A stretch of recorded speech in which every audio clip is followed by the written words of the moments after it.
This is the easiest bone meal farm for Minecraft Bedrock, and as always, there'll be a world download in the description. The first thing you want to do is find a place to build the farm, and I recommend building it fairly close to shore, that way it's easy to get to, but not too close that you're loading in all the mobs that are on shore. So right here is a perfect place to build it, and we're going to come down to the surface of the ocean, and we're going to build a pillar all the way up till we hit air. Next, you want to grab your magma blocks and break this block on the surface of the ocean, and then we're going to place down a 2x2 of magma blocks just like this.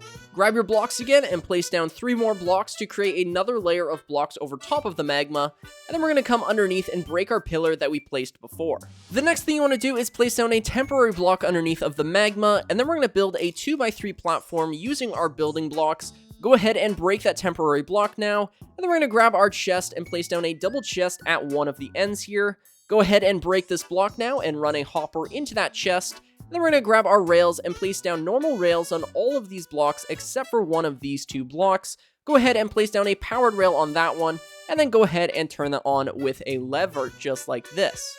You can then grab your minecart hopper and place it on that powered rail, give it a nice little nudge, and that is going to be the collection system for the farm.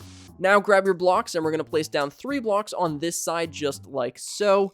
3 blocks on this side, clicking on the hitbox of that rail just like this. And do the same thing over here, 2 blocks, and then over here we want to do something a little bit different. We're going to place down a block right here, and then a slab right here. That way we can still open this chest, and again, this is going to be where all the drops end up. After building the collection system, you want to grab your soul sand now and build out 7 blocks in every direction from this magma. So we're going to place down 7 blocks here, 1, 2, 3, 4, 5, 6, and 7. And then 1, 2, 3, 4, 5, 6, and 7. We're going to go ahead and do the same thing on this side. So 1, 2, 3, 4, 5, 6, and 7. And then 1, 2, 3, 4, 5, 6, and 7. Now that we have these corners, we can go ahead and connect them up to create a giant soul sand square. Then we're going to go ahead and fill this in with more soul sand, that we have a giant soul sand platform. After building the soul sand platform, this is what it should look like, and now we're going to come over here and place down a temporary block, place down a building block on top of it, and break the temporary block.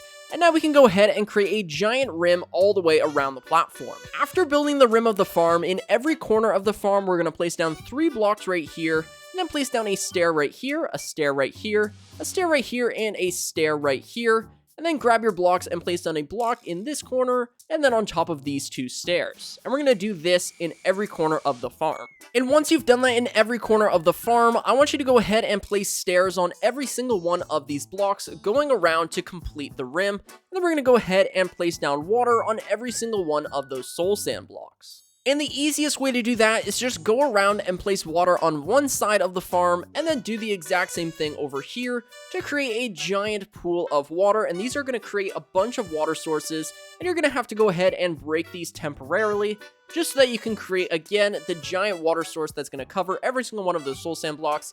That's just going to save you a little bit of time, and then go ahead and place the cobblestone back. And now it's time for the most time-consuming part of this entire project, and that's grabbing your cobblestone slabs, or whatever slabs you have, and placing the slabs on the top side of this block and going all the way across, and we're going to cover every single one of these water blocks. That way we can create water streams on top of these water source blocks. And after placing slabs on every single one of those water blocks, this is what it should now look like. And now what you're going to do is grab your water bucket again and be very careful when you place the water, because if you mess up, you might accidentally turn this entire thing into one big lake, and that is not what we want. So what we're going to do is waterlog every single one of these stairs just like this. And again, do not place a water block on anything that is not a stair, or you run the consequence of, again, creating a giant lake. So we're going to go around, waterlogging every single one of these stairs. And after waterlogging everything, this is what it should look like. You should have a 2x2 of cobblestone blocks in the center like this. Ignore this little visual glitch here, that's all it is. There isn't actually any water on this block.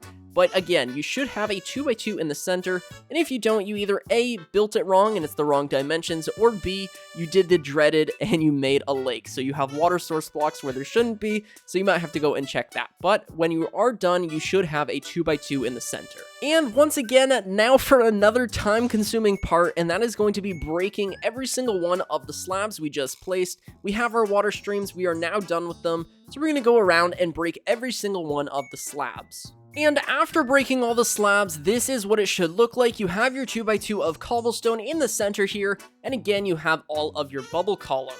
So now what you want to do is go ahead and quickly break this cobblestone and place down a sign. Do the same thing for every single one of these cobblestones, and that way you're not going to create water sources, because if you did break this sign, it's just going to fill with the water source, and then of course it's not very useful because the sign is just going to leave the water block there. So again, make sure that you break the cobblestone quickly and replace it with a sign. That way you don't accidentally waterlog a sign. It's not a big deal if you do, just make sure that there are no water blocks inside of this magma area. And that is basically it. Now all we have to do is create an AFK spot, and as you can see, we're already having fish spawn. They're going to end up in the magma, and again, all of their drops are going to end up down in this chest right here. And the easiest way to build an AFK platform is come over to whatever side of the farm you want to access your AFK platform. For me personally, I think having it the one closest to shore makes the most sense. So we're going to go ahead and place down a block right here, and then place down 12 scaffolding. So 1, 2, 3, 4, 5, 6, 7, 8, 9, 10, 11, 12.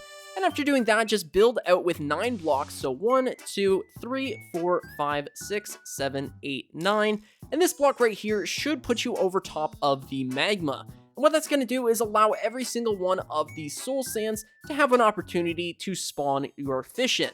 Now, I would recommend building a little chamber around yourself, that way you don't get attacked by phantoms, but this is going to be where you AFK. Alright, I've gone ahead and made myself a little AFK chamber here, and this is quite simple. I'm not going to include this in the materials list just because you can make this look like however you want. A simple torch and a chest will suffice. This way no phantoms will be able to touch you, and you'll be able to empty your inventory just in case some mobs end up killing you or you starve to death or whatever. On top of that, I also added in these 3 blocks here, which are rather important. So just having these 3 blocks will allow you to swim from the ocean up and climb into your little AFK chamber. And on top of that, I went ahead and added probably the more, this is for royalty. This is an airlock, and what this allows you to do is get all of your drops without drowning. Now, this is not mandatory at all, however, it is a little bit of a peace of mind. You're able to get your drops and then swim back up without worrying about drowning. But again, I think you should be able to get all of the drops without taking any damage. So again, this is for royalty. You don't need this. Now, this thing is an amazing bone meal farm. Not only is it going to create a ton of bone meal, but it's also going to generate a ton of fish and a ton of ink, making this both a bone meal, food, and ink farm all in one. So it really is one of the better farms that you can build. But that is going to do it for today's video. Again, a world download will be in the description. Go ahead and join my Discord. I hope you guys enjoyed this one. If you did, then be sure to leave a like and subscribe. My name is 1UpMC, and I will catch you guys in the next one.